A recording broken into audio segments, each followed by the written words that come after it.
Pam's, I think, biggest quilt ever.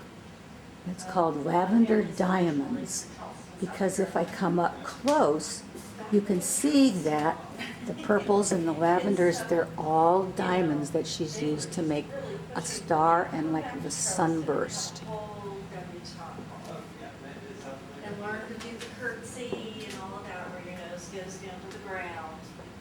Yeah. This is our member Macy, who likes to do either things from the farm where she grew up or little scenes with wildlife or with flowers. She's a naturalist. Here's another one that's all the native plants of Ohio. They're all echinacea, which is in the sunflower family. Like black-eyed Susans are in that same family. So if I back up, it looks like this. Because they're cocktail napkins, and so the edges are already done for her, which is very smart. Another one, this is a Joe Pye weed, which is what the wingy things love. And I love that she's made the tops of the letters like the flowers. They're little tiny, they're all little tiny knots. And Nana and Paka have some in their yard, and they're covered with wingy things this summer. Here's another part of native Ohio plants. This is called sneezeweed. Get up close. Swamp thistle. Look at all those little tiny knots. Those are all little wee tiny knots there in the middle. That makes up the bulb of the flower. Here's Gail's take on butterfly garden with blue wildflowers. And here's another one, a butterfly garden with pink wildflowers. Let's see if I can get up close so you can see. Middle of the room is a whale who's just getting ready to dive down. This, of course, is another one of Julia's, but we're going to go look at his tummy because his tummy is so fun. There's his underside that you usually don't ever get to see on a whale, but here we are. And his flippers. This is a flower called royal catchfly. It's definitely a native. It's hard to grow, and people like to go into the prairies and steal the seeds. Uh-oh. Some of Pam's little tiny quilt pieces that you could hang on your wall. Here's the daffodilly, and here's the purple petals. Purple petals and daffodilly. This is native stuff. This is dry winter wheat and wildflowers. Makes just a little nice bouquet and a remembrance from the summer. Backing up because this is one of Gail's, the original Gail's, big quilts. What I love about this quilt is that it breaks every rule I was ever told about always having a focal point and making everything support that focal point and to never put pattern next to pattern. And here she makes this work. It's just so fun. And it's just real. I love this. I think it works because the values are all very, very similar. And if you can't remember what that means, then you need to go and revisit your art information, your art class. Another small quilt of Pam's called The Universe in Motion.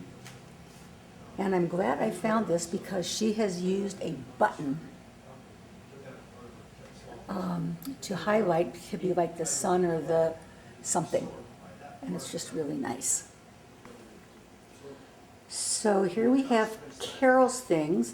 The first thing is a cowl. If you don't know what that is, that's something you wear around your neck. It's kind of like a scarf, but it comes up close to your neck, and these are all woven. And here's her scarf called Starry Night. Look at down here, we have stars and something going through the universe. It's really pretty. And then the last one is got a funny name. This is a sea slug scarf. And that's because these are all of the colors that were in a sea slug. Here's some more of Carol's towels. These are all kitchen towels. They're really, really pretty. This is the blue. Places in the tents did have a nice breeze. So you just kind of stood there and absorbed that breeze. So I'll get back here so you can see them all together. They're really, really nice. Nana's got a whole set of her kitchen towels because, of course, she gives them to me when I give her something of mine. Here's another one of Paula's. This is called Blue Vase, which it is. And then in the middle, it's got some leaves and a few of her ribbon flowers coming out of it. And of course, she's got all of the different pattern fabrics in the perimeter and embroidery going everywhere. Around friends for hours? Here's another one of Nana's. This is called Back to the Future because it's all the little sea turtles after they've hatched from their eggs going back to the water. And there's the foam and the edge. And then there's the water and the distance and the sky. Nana's very latest one, it's called Edwardian Memories. Edwardian was a time in England when Edward took over the to be king after Queen Victoria died.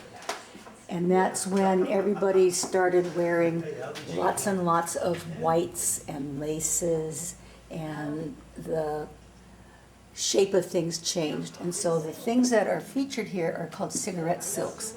And so back in the day, like in the 20s, when everybody thought smoking was okay, like you used to get a toy in the Cracker Jacks, people would get these silks in their cigarette packs to make people think that, you know, it would be a wonderful thing to do, which of course it's not.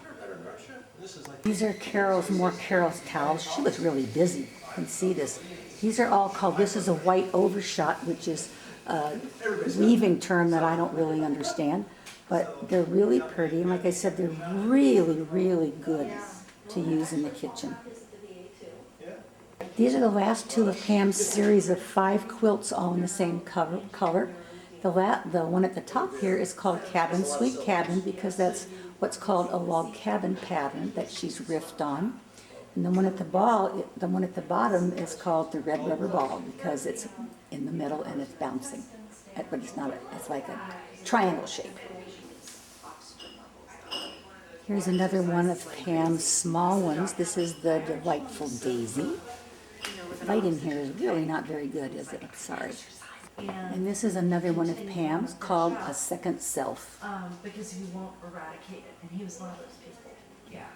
So here we have one of Gail's, but instead of big quilts, she does small embroideries, which are really fun. And this is called Blowing Away because, of course, it's a dandelion, which Nana likes to call Danteleon. It's 4:30. Yeah, this is Pam's last black and white, no, red and purple and yellow and orange quilt called Positively Pinwheels. And that's all, folks.